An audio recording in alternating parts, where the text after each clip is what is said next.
My name's Ian Aber, and this is Straight People. We're joined today by our guest, Cyndi Culpepper. How are you, Cyndi? I'm very well, thanks. Well, very nice of you to join us. We had a mistake. You came on Monday. Today's Wednesday. I told you, hey, let's do it Wednesday, and then I was like, see you tomorrow. So. Yeah. I thought, he changed his mind. I know, right? Thank you so much. We are, as always, recording live from my husband's basement. That's where. It's so cozy. I love it. I know, right? So, Cyndi, you do stand up.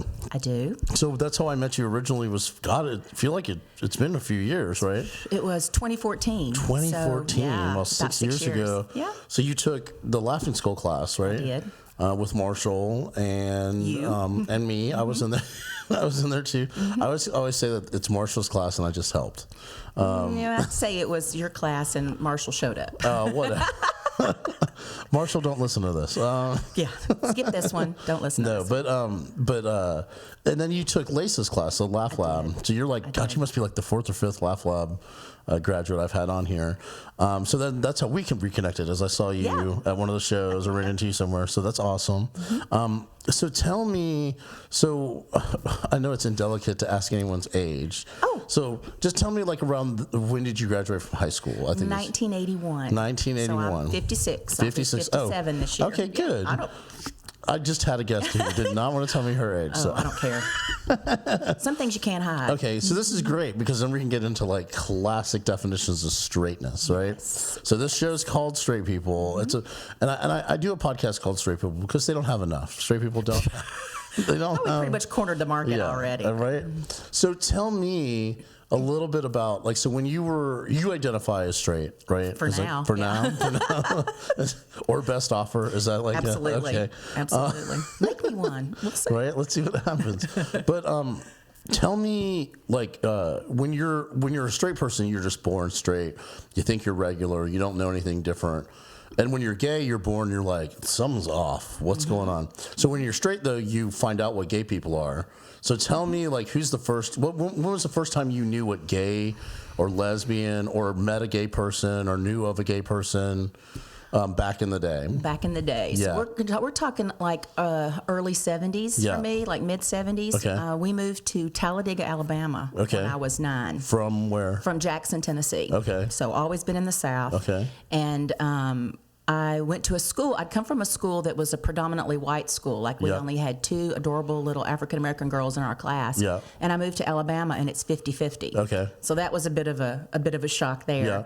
And when you move to a new town, your parents stick you in activities they think that you're gonna, you should do or that are safe or all that kind of stuff. So got involved in a local church, and there was an older guy in our youth group that I just immediately connected with. I made some smart-ass crack, and he was the only one who laughed, and I was like, we can be friends. And so we started hanging out. So I was about 10 or 11, so he was maybe 12 or 13. Yeah. And I remember we were on this youth thing, and we stopped at a Baskin-Robbins, and there was this incredibly hot guy at getting a Moa punch or Jamocha almond fudge or whatever he was getting. And, Foster Grant's big in the day. Yeah. Tight jeans, also big in the day.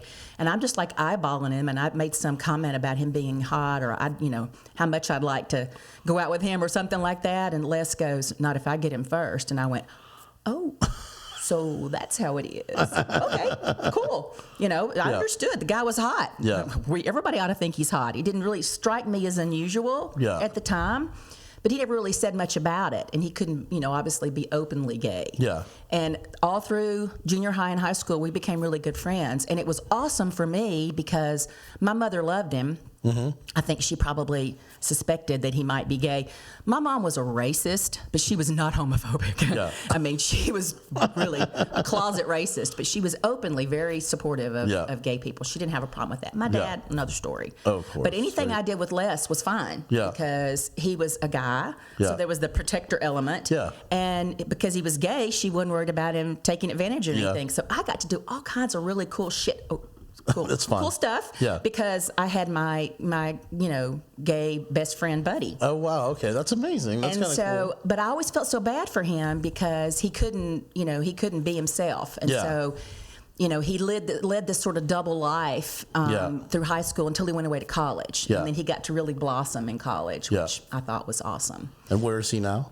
He passed away. He was a victim of the AIDS epidemic. Oh, that's too bad. Yeah. Well, I think when you come out like he did at a time he did, and all that was going on, and small southern town, religious parents, the whole kind of thing. He in the mid 90s. I think we lost him. It's hard for people to understand quite like the volume of gay men that succumb to AIDS. I know. You know what I mean? So many. Yeah. I'm talking over. I stopped counting after 10. Yeah. That's how. Yeah. And I was a theater kid, so I was around all of it. A lot. Yeah. And I didn't really. I will say I had a lot more exposure, which sounds like a really bad word. I don't mean it to be, but I was around a lot more gay men than I was gay women. Yeah. I didn't really discover gay women until I got to college. And discover, I mean, in every sense of the word. I know what the teaser is going to be for this episode, so that's great. Well, it didn't occur. I knew a couple girls in high school or junior high or whatever that were sporty. Yeah. They were a little sporty and extra friendly. And of course, I was always taught to be friendly and nice. And I never once picked up a single thing they were putting down. Yeah. And I find out later at high school reunions, oh yeah, that's what they were doing. But wow, okay. Missed it completely. That's crazy. I could spot a gay man at 50 paces, and tell you how gay he was on the Cyndi gay scale. But women. Wait, what's the Cyndi gay scale? The Cyndi gay scale. Is there an official one, or you? Well, there's kind of an official one. It's a range. It goes between where it's like super obvious. Yeah. And you own it and you're all about it, and then there's the range of confusion. We're not really sure. Yeah. And then I think there's some deeply, deeply closeted men who come across as, and I still encounter a lot of them even in my age bracket on the dating scene. It's just like, you really need to see somebody. I mean, if you're in your 50s at this point and you still haven't come, first of all, get away from me. Yeah, right. That's just a whole hot mess. I don't even want to step in. But I've actually, especially since moving to Atlanta, I have really gotten involved in the lesbian community in a sense. I've made a ton of friends. Of course, I work for the YMCA, which we're open to everybody and we're very inclusive and we pride ourselves. Do you live in Decatur? Is that right? I do. Okay. I live in Decatur, Awesome. and I know what the nickname for that is too. The first I was like, why are they calling it that? And then I saw the plaid and the chicken farms, and I was like, oh, got it. That's so funny. Is that still as true now? I mean, back in the day, so in the early 90s, I feel like that there was definitely the gay men lived in Midtown, the lesbians lived in Decatur. Is that still true? I don't think that's as true as it used to be. Well, you would know more than I would. Yeah.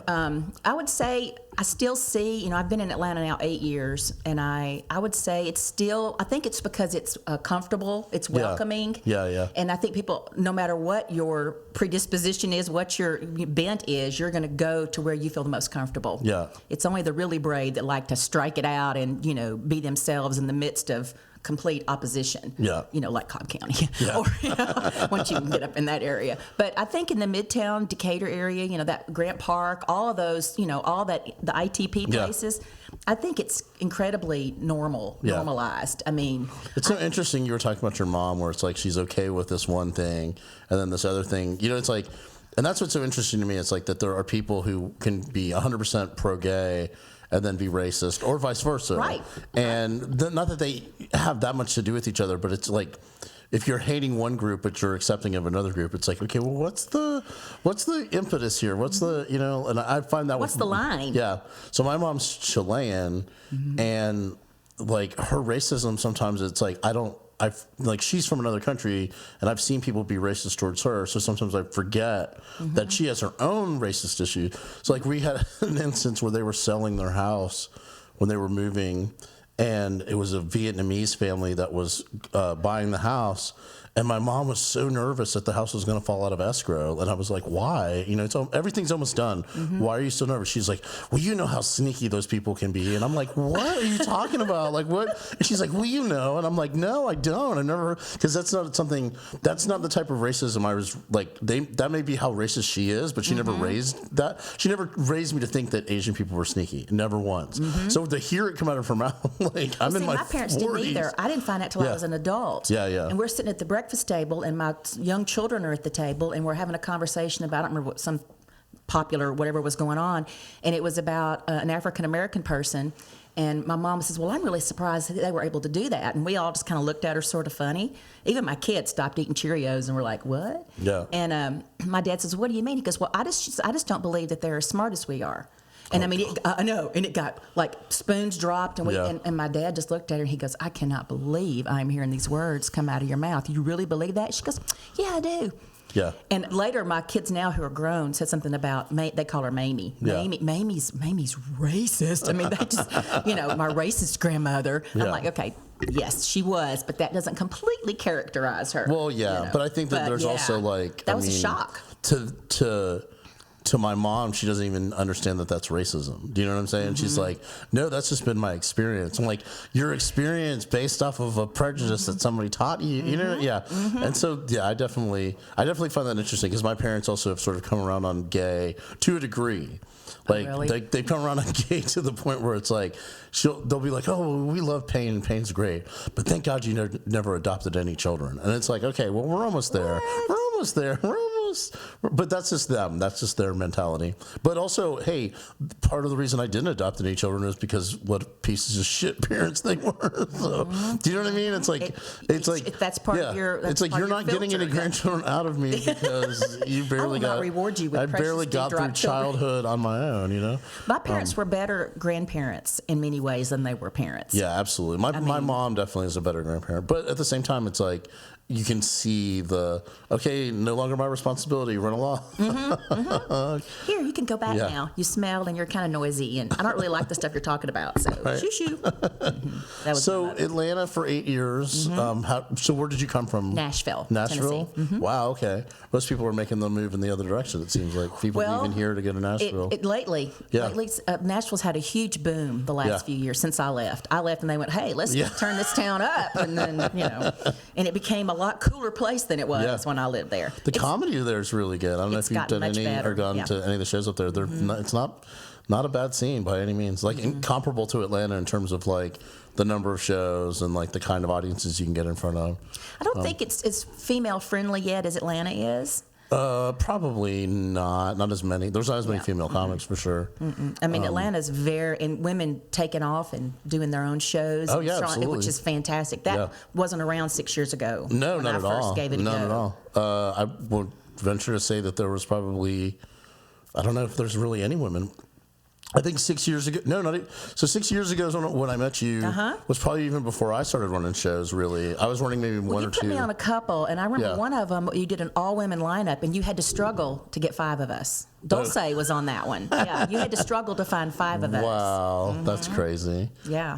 That's been a long time. Where was that? Was that maybe the jungle? Oh, yeah, God.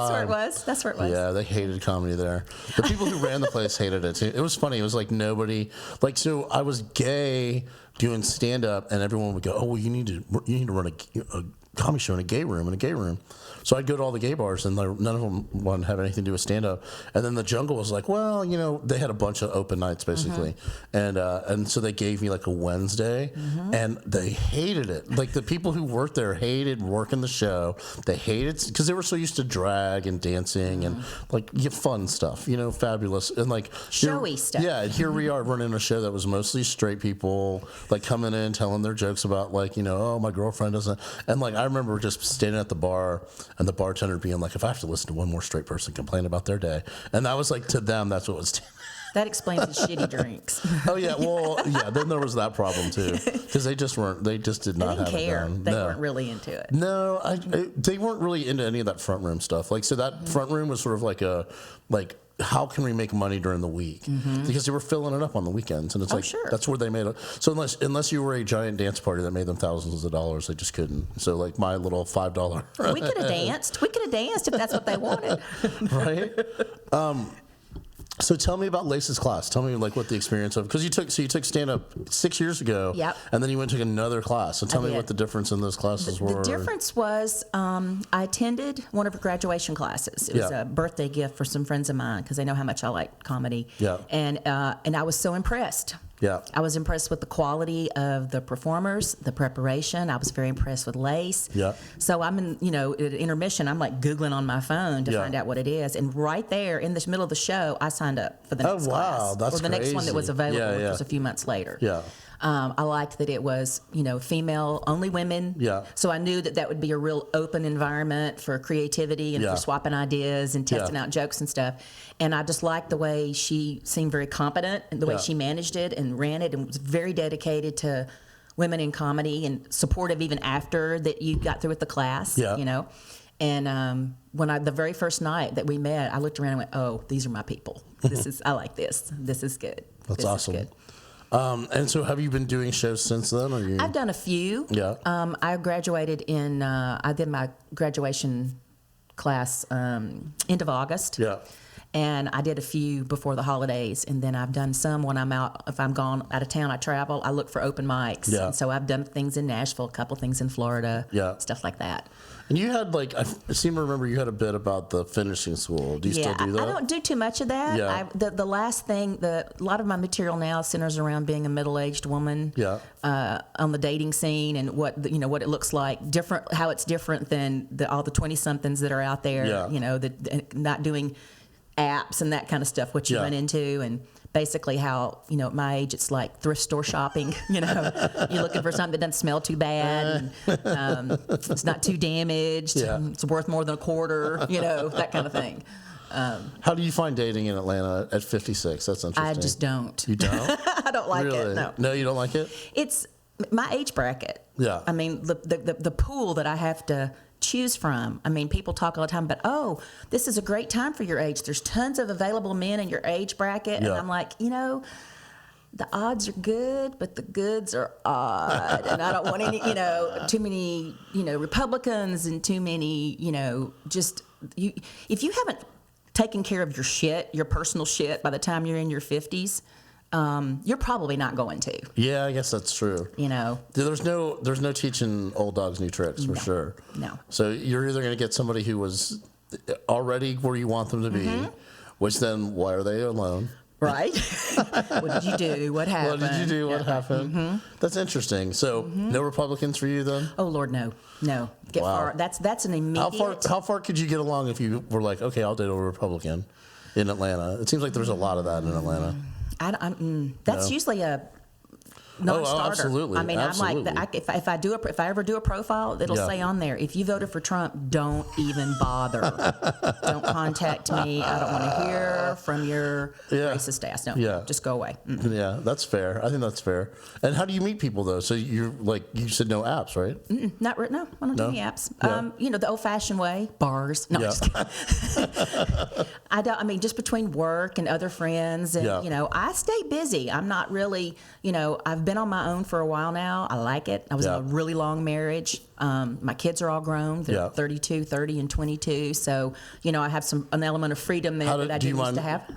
How did your marriage end? Was it just agreed? It just sort of just died. It had a natural death. Yeah. It just sort of came to the end of its life. And was it after the children were gone, or was it pretty much sort of timed out that way?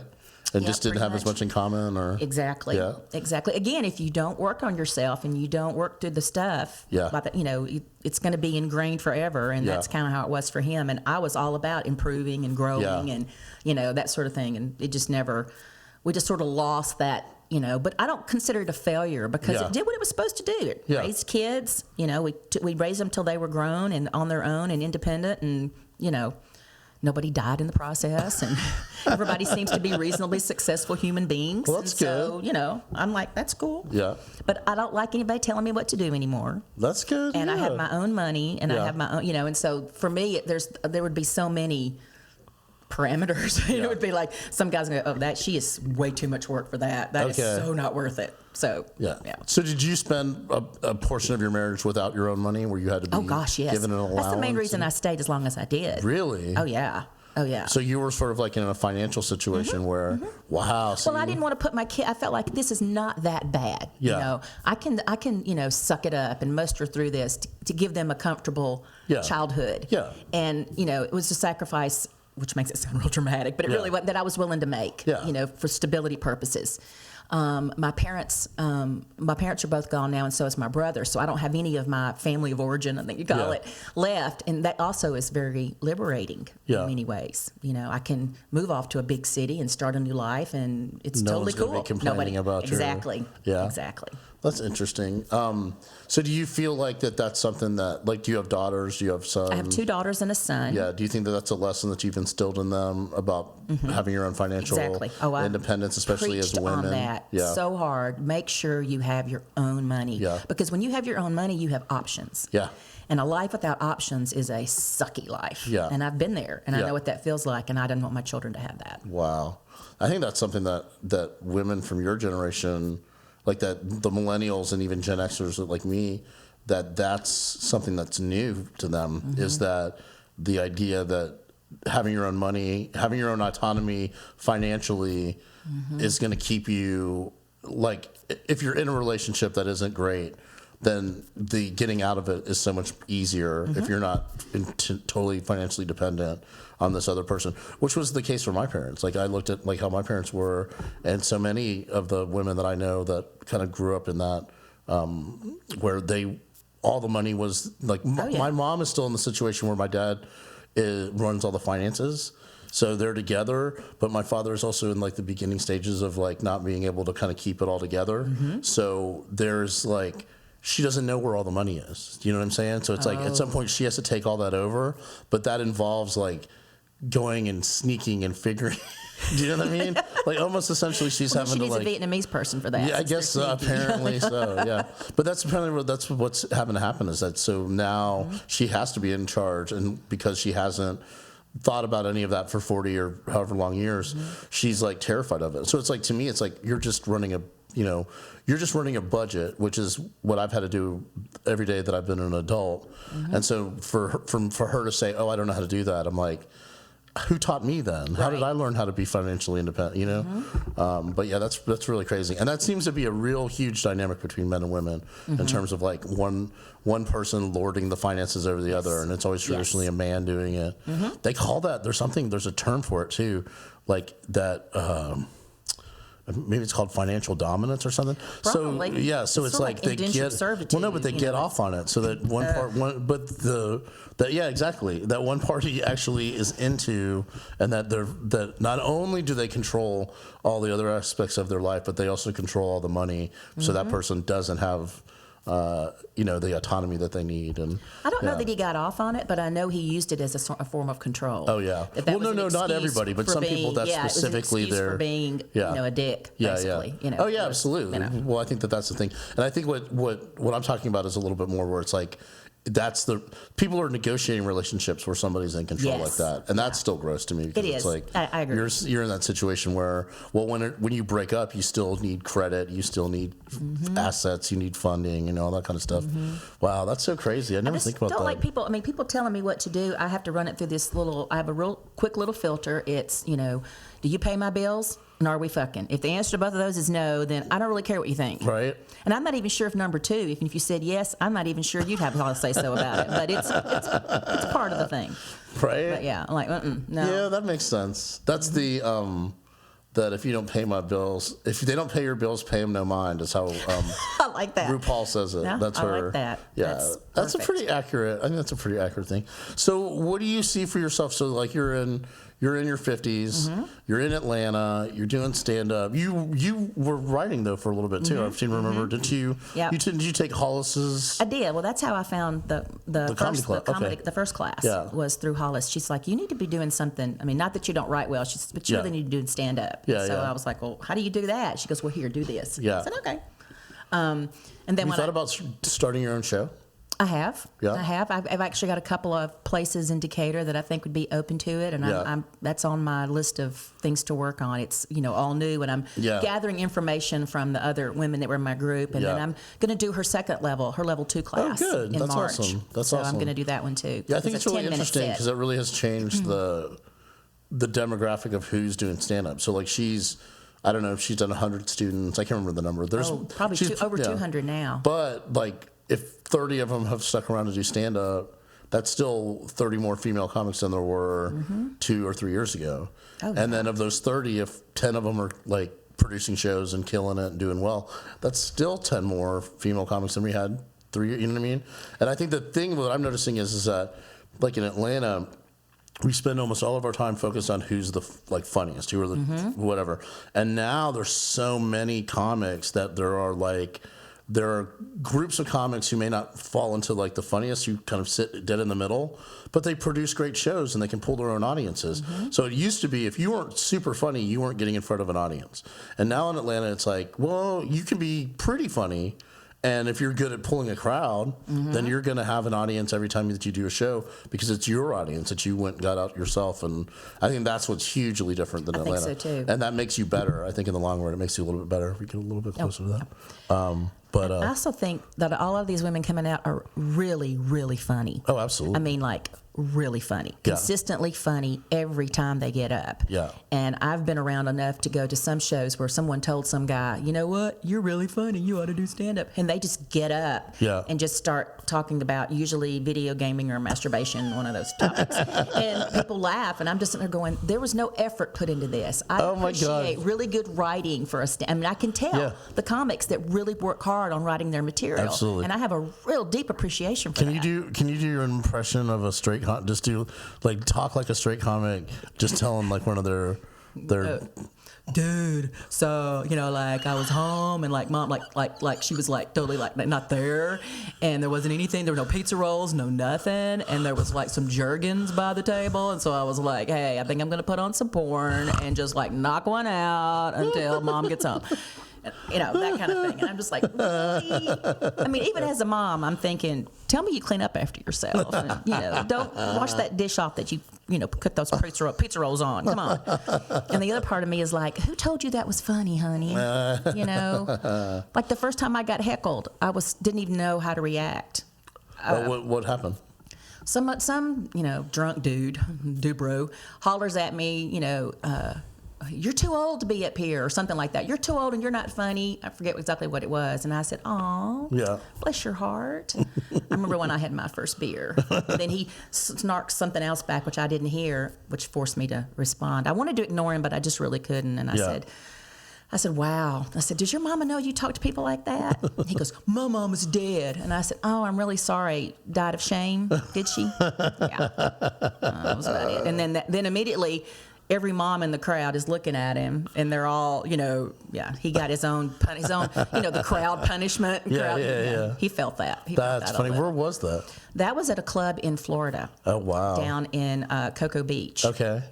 Wow. I have my best friend is a flight attendant for Southwest, and she lives down there. When we go visit, and she's always dragging me. She says, they have an open mic. Let's go to this one. She just likes for me to get up and do it. That's funny. And it was probably, too close to a spring break or something, and it wasn't really a club where you would expect to see a lot of young people. It was really age appropriate for me. Wow. Which means a bunch of old people, but and they find a lot of my humor.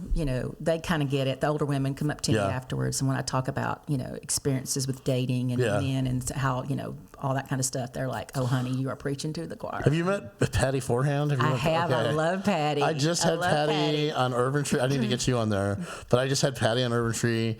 And it was so fun to watch because the crowd was so young. They're young, and they just didn't. So I'm like, all right, our next performer, she's in from Perry, Georgia. Please into the stage. And she's like, hey y'all, I'm from Perry, Georgia, and I used to be a school teacher. And then just the filth that comes out of her mouth afterwards. And it was fun to watch because it literally like.